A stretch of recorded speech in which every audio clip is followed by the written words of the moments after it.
Matthew chapter 18. At that time the disciples came to Jesus and asked, "Who is the greatest in the kingdom of heaven?" He called a child, whom he put upon them and said, "Truly I tell you, unless you change and become like children, you will never enter the kingdom of heaven. Whoever becomes humble like this child is the greatest in the kingdom of heaven. Whoever welcomes one such child in my name welcomes me.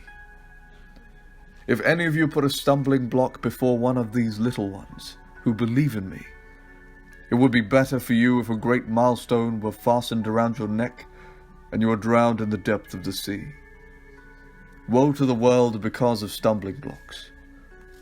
Occasions for stumbling are bound to come, but woe to the one by whom the stumbling block comes. If your hand or your foot causes you to stumble, cut it off and throw it away. It is better for you to enter life maimed or lame than to have 2 hands or 2 feet and to be thrown into the eternal fire. And if your eye causes you to stumble, tear it out and throw it away.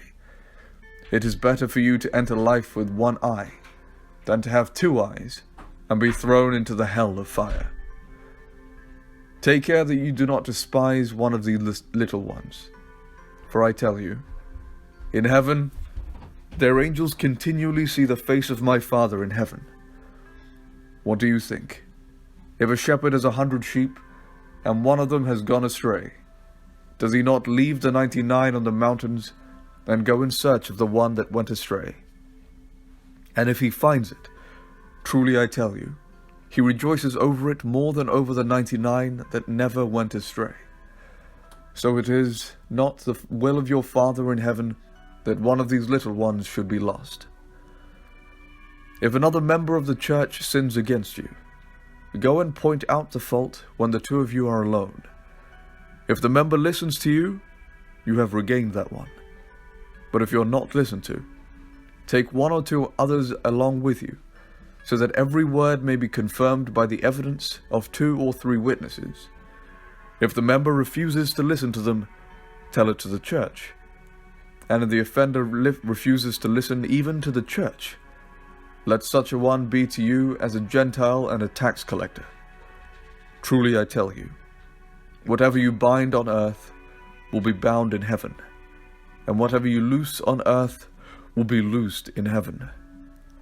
Again, truly I tell you, if 2 of you agree on earth about anything you ask, it will be done for you by my Father in heaven.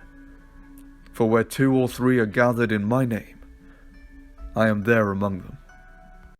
Then Peter came and said to him, "Lord, if another member of the church sins against me, how often should I forgive? As many as 7 times?"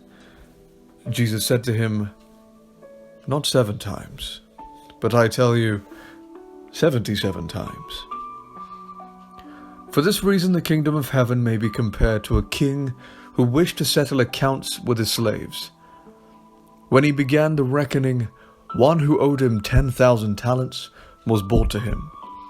And as he could not pay, his lord ordered him to be sold, together with his wife and children and all his possessions, and payment to be made. So the slave fell on his knees before him, saying, 'Have patience with me, and I will pay you everything.' And out of pity for him, the lord of that slave released him and forgave him the debt. But that same slave, as he went out, came upon one of his fellow slaves who owed him 100 denarii. And seizing him by the throat, he said, 'Pay what you owe.' Then his fellow slave fell down and pleaded with him, 'Have patience with me, and I will pay you.' But he refused. Then he went and threw him into prison until he would pay the debt. When his fellow slaves saw what had happened, they were greatly distressed, and they went and reported to their lord all that had taken place. Then his lord summoned him and said to him, 'You wicked slave, I forgave you all that debt because you pleaded with me. Should you not have had mercy on your fellow slave as I had mercy on you?' and in anger his lord handed him over to be tortured until he would pay his entire debt. So my heavenly Father will also do to every one of you, if you do not forgive your brother or sister from your heart.